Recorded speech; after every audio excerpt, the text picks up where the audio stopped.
창세기 39장 7절에서 10절.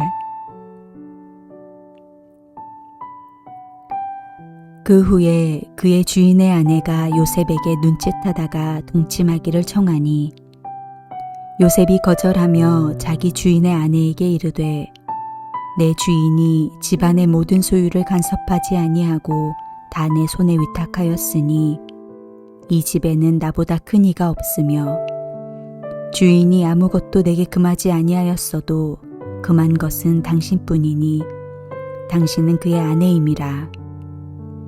그런즉 내가 어찌 이 큰 악을 행하여 하나님께 죄를 지으리이까. 여인이 날마다 요셉에게 청하였으나 요셉이 듣지 아니하여 동침하지 아니할 뿐더러 함께 있지도 아니하니라.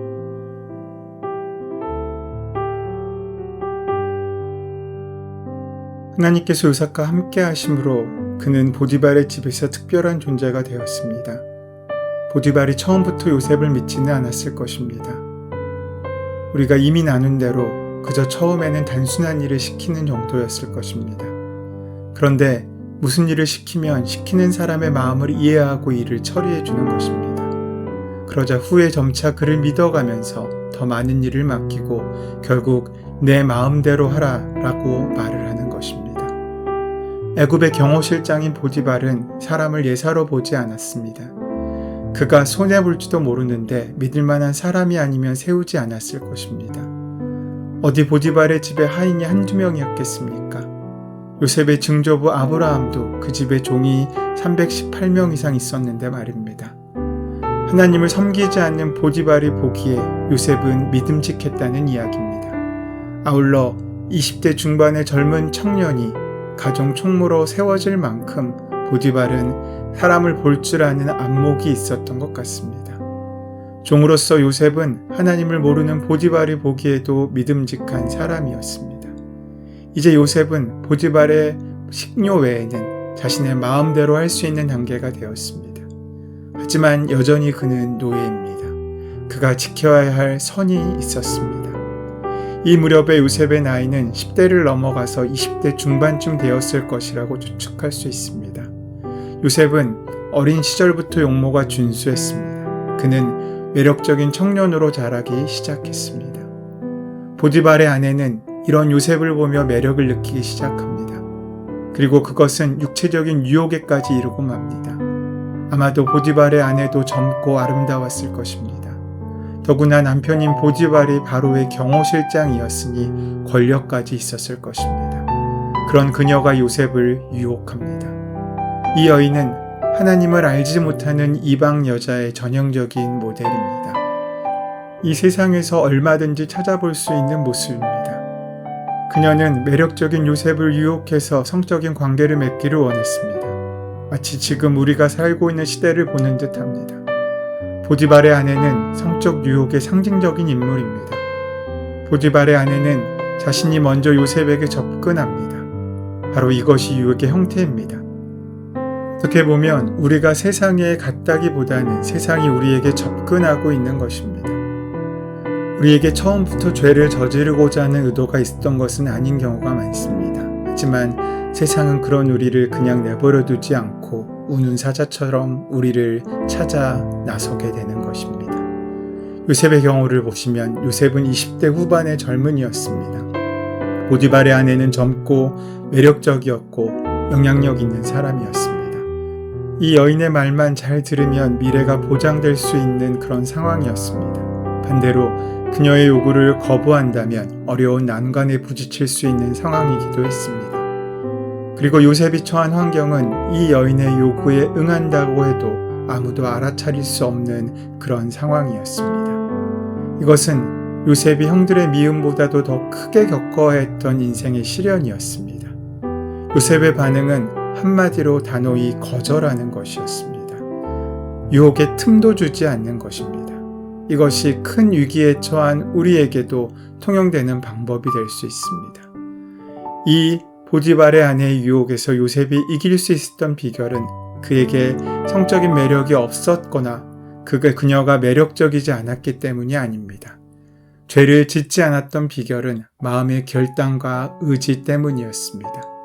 그것이 죄로부터 벗어나는 하나님의 능력입니다. 의지적으로 거부할 때 죄로부터 승리할 수 있습니다. 우리는 죄인 줄 알면서도 거부하지 않는 죄를 많이 가지고 있습니다. 또한 죄를 짓고자 마음먹으면 어떠한 방법을 동원해서라도 그 죄를 이룹니다. 어떠한 경고도 만류도 소용이 없습니다. 오직 우리 스스로가 그 죄를 거부할 때만이 죄로부터 멀어질 수 있습니다. 요셉이 여인의 유혹을 거부한 이유는 세 가지입니다. 우선 자신을 신뢰해준 주인을 배반할 수 없었기 때문입니다. 두 번째는 그 유혹에 넘어가는 것 자체가 불이했기 때문입니다. 그리고 세 번째 이유는 가장 중요한 이유입니다. 그것은 그 죄가 하나님께 짓는 죄이기 때문입니다. 이 순간 우리는 하나님께서 함께 하시는 자의 인품과 신앙을 볼 수 있습니다. 요셉이 더 큰 권력과 쾌락을 꿈꾸는 사람이었다면 유혹을 뿌리칠 수 없었을 것입니다. 주인의 신임과 여주인의 애정을 모두 받는다면 그는 더 많은 것을 손에 쥘 수 있었을 것입니다. 하지만 그는 자신을 향한 믿음의 신실함으로 응답하는 사람입니다.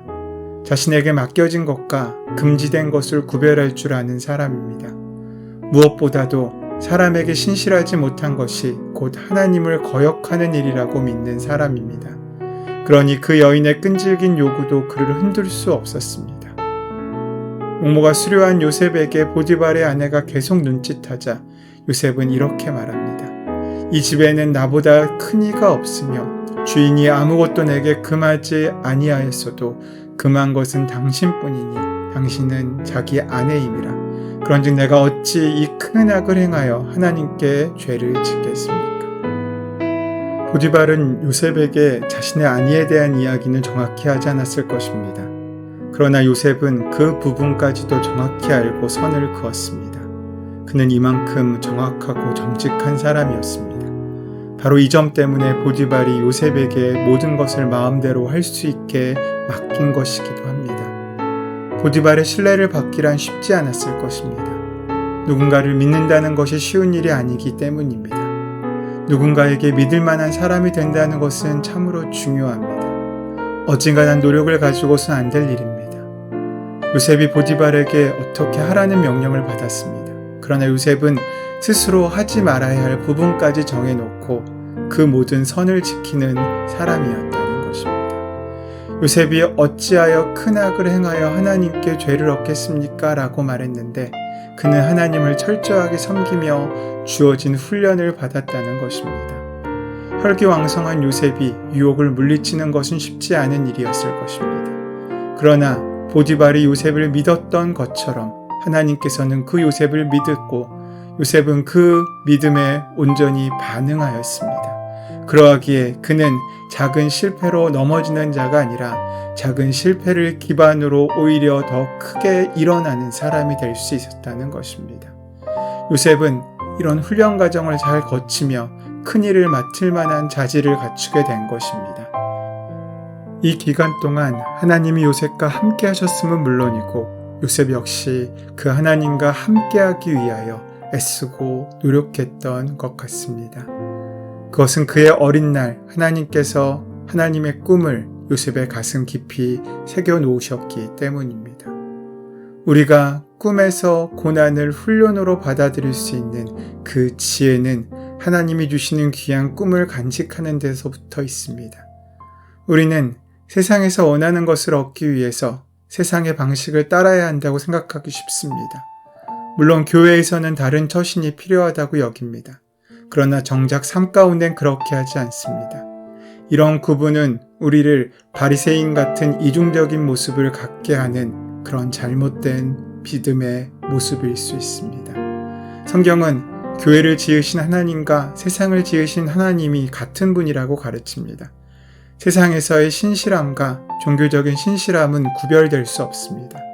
사람에게 죄를 짓는 것은 바로 하나님께 죄를 짓는 일입니다. 제단에 제물을 드리려다가 이웃에게 원망 들을 만한 일이 생각나면 제사를 중단하고 화해하러 가라는 예수님의 말씀은 이 사실을 분명히 지적합니다.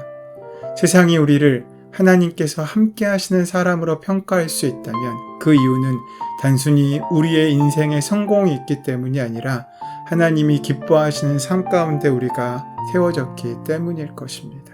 그렇게 하나님께서 기뻐하시는 삶을 통하여 세상에 승리하는 오늘 하루 되시기를 소원하고 축원합니다. 우리를 신실한 삶으로 부르신 하나님, 주님 안에 우리가 모든 사람과 신실한 관계를 맺을 수 있도록 인도하여 주시옵소서. 그래서 하나님의 귀한 은혜가 우리를 통하여 이 땅에 전해질 수 있는 은혜의 통로로 귀한 복된 삶을 살 수 있도록 역사하여 주시옵소서. 예수 그리스도의 이름으로 기도드립니다. 아멘. 오늘 허락하신 말씀을 깊이 묵상함으로 오늘 나에게 주시는 말씀으로 만나시기를 바랍니다. 우리의 삶의 모든 문제와 간구를 하나님께 온전히 맡기시고 이제 함께 기도하는 시간을 가지도록 하겠습니다. 함께 기도합니다.